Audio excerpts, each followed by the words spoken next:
BJP বিধায়কৰ অসন্তুষ্টিৰ বাবে নিয়ম সংশোধন। বিধানসভাত বন্ধ হ'ল শুকুৰবৰীয়া নামাজৰ বিৰতি।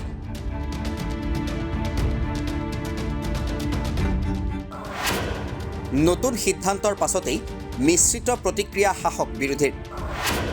একেলগে ওলাই গ'লে সদনত ক্ষতি হোৱাৰ আশংকা বিধায়কৰ। এতিয়াৰে পৰা অসম বিধানসভাত বন্ধ হ'ল জুম্মা নামাজৰ সময়ত বিৰতি দিয়া পুৰণি নিয়ম। তাৰ পাছতেই শাসক বিৰোধী বিধায়কে প্ৰকাশ কৰিছে মিশ্ৰিত প্ৰতিক্ৰিয়া। শাসকীয় বৰ্গৰ বিধায়কে এই কথাত সমৰ্থন দিয়াৰ বিপৰীতে AYUDF বিধায়কে জনাইছিল অন্য এক আহ্বান। নামাজ পঢ়িবৰ বাবে মুছলমান বিধায়কসকলক পূৰ্বে দিয়া 2 ঘণ্টাৰ পৰিৱৰ্তে 1 ঘণ্টা সময় দিবলৈ আহ্বান জনাইছিল সদনত।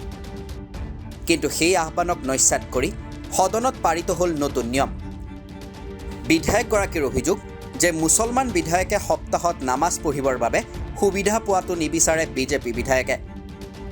জুম্মাৰ নামাজৰ সময়ত এটা ব্ৰেক দিয়া নহয়, তেনেহ'লে এই সকলো বিধায়কসকল একেলগে জুম্মাৰ নামাজ পঢ়িবলৈ গ'লে সদনৰ বহুত কিছুমান কাম কাজ থাকে, যে য'ত বিভিন্ন বিধায়কৰ নাম থাকে, তেওঁলোকৰ পাৰ্টিচিপেশ্যন থাকে। গতিকে যদিহে একেলগে গোটেইকেইজন মুছলিম বিধায়ক গুচি যায়, হয়তো বহুতকেইটা এজেণ্ডাত তেওঁলোকৰ নাম আহিব আৰু তেওঁলোক অনুপস্থিত থাকিব।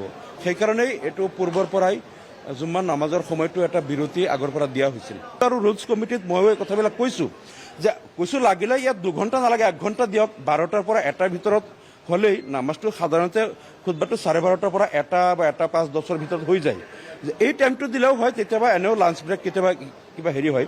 কিন্তু এতিয়া দেখিছোঁ মানে একাংশ কৈছে না, আমাৰ বিজেপি বিধায়কসকলে আপত্তি কৰি থাকে।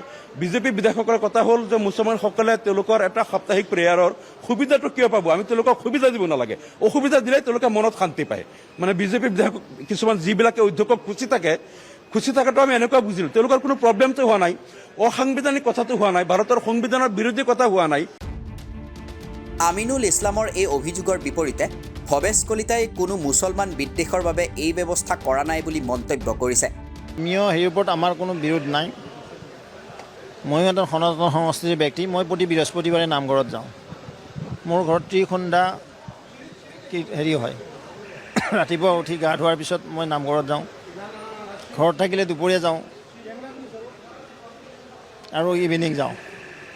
সেইমতে মই ভাবোঁ এখন দেশত সকলোৰে সমান হৈ থাকিব লাগে। কিন্তু কাৰোবাৰ কাৰণে শুক্ৰবাৰ বন্ধ, কাৰোবাৰ কাৰণে বৃহস্পতিবাৰ বন্ধটো ভাল নহয়। যেতিয়া আমাৰ এটা হলিডে আছে ছানডে, তেতিয়াহ'লে আমাকো দিয়ক। আৰু বৃহস্পতিবাৰে আমাৰ বাইদেউসকলেও সোমবাৰে দিলে ভাল হ'ব, কাৰণ তেওঁলোকে শিৱ মন্দিৰত যায়। মই নিজে দেখিছোঁ কিছুমান হনুমান ভক্ত আছে, হনুমান কাৰণে মঙলবাৰে যায় বহুতে। আকৌ কিছুমান শনিদেৱৰ মহাৰাজক পূজা কৰে, তেওঁলোক শনিবাৰে লাগিব। এতিয়া ৱৰ্কিং ডে কোনদিনা থাকিব? মই ভাবোঁ সকলোৱে কাম কৰক আৰু নিজৰ উপস্থা দেৱতাবিলাক নিজৰ হেৰিত কৰিব। ইয়াত অফিচত আহি কিয় এইবিলাক? আনহাতে কংগ্ৰেছৰ ৰেকিবুদ্দিন আহমেদে এয়া দুখৰ বিষয় বুলি মন্তব্য কৰে। এইটো দুখৰ কথা হৈছে, কাৰণ এইটো ভাৰতবৰ্ষ স্বাধীনৰ পিছৰ পৰা আমাৰ বিধানসভাত প্ৰত্যেক শুকুৰবাৰে এই সময়খিনি নামাজ বিৰতিৰ কাৰণে দিয়া হয় আৰু দিয়া হৈ আহিছে আজিলৈকে। আৰু আজিতো ঠিকে আছে, আজি এই সময়খিনিতে ব্ৰেক হৈছে, 2টাৰ পৰা হ'ব। আজি মানুহে নামাজ পঢ়িবই পাৰিব। আৰু শুকুৰবাৰৰ দিনটো ইছলাম ধৰ্মী লোকসকলৰ কাৰণে যথেষ্ট মৰমৰ দিন। আৰু এই দিনটোত সাপ্তাহিক আমাৰ জুম্মা নামাজ হয়। প্ৰত্যেকেই এই জুম্মাৰ নামাজখিনি পঢ়ে, খুতবা হয়, মছজিদৰ ইমাম চাহাবৰ খুতবাত বহে। গতিকে এইখিনি আজিলৈকে এটা চলি আহিছিলে। আৰু আজি হঠাৎ যদি এইটো অন্তৰ্ধান হয়, এইটো এটা দুখৰ কথা হ'ব, অলপ দুখ লাগিব মনত।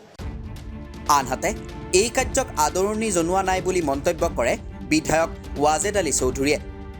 অত্যন্ত দুখৰ বিষয় যে এইটো স্বাধীনতাৰ আগৰ পৰা 1936 চনৰ পৰাই এই ব্যৱস্থাটো চলি আছিল। কিন্তু হঠাৎ কি কাৰণে এইটো চেঞ্জ কৰিব লগা হ'ল, এইটো আমি বুজিব পৰা নাই। আমি এইটো আদৰণি জনোৱা নাই, আমি দুখ পাইছোঁ। এইদৰে স্বাধীনতাৰ কালৰ পৰা চলি থকা ব্যৱস্থা এটাক সংশোধন কৰি বন্ধ কৰাৰ সিদ্ধান্ত গৃহীত হ'ল অসম বিধানসভাত। আগন্তুক অধিৱেশনৰ পৰা মুছলমান বিধায়কসকলে শুকুৰবাৰে নাপাব পূৰ্বে লাভ কৰা 2 ঘণ্টাকৈ বিৰতি। অসম বিধানসভাৰ ৰুল নম্বৰ 11 সলনি কৰি এই নিয়ম বিলুপ্তি ঘটোৱা হৈছে। উল্লেখ্য যে পূৰ্বে শুকুৰবাৰে নামাজ পঢ়িবৰ বাবে 12 বজাৰ পৰা 2 বজালৈকে বন্ধ দিয়া হৈছিল, যাতে মুছলমান বিধায়কসকলে নামাজ পঢ়িবলৈ অতিৰিক্ত সময় লাভ কৰে। ইয়াৰ ফলত নিৰ্দিষ্ট সময়খিনিত নামাজ পঢ়িব গ'লেও বিধানসভাত যিহেতু কাম কাজ নচলে তেনেস্থলত কোনো বিধায়কে সদনৰ কাম কাজৰ পৰা বিৰত থাকিবলগীয়া নহৈছিল।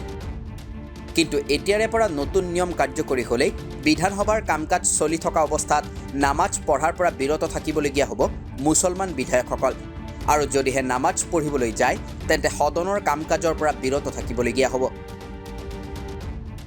News desk report, the cross current.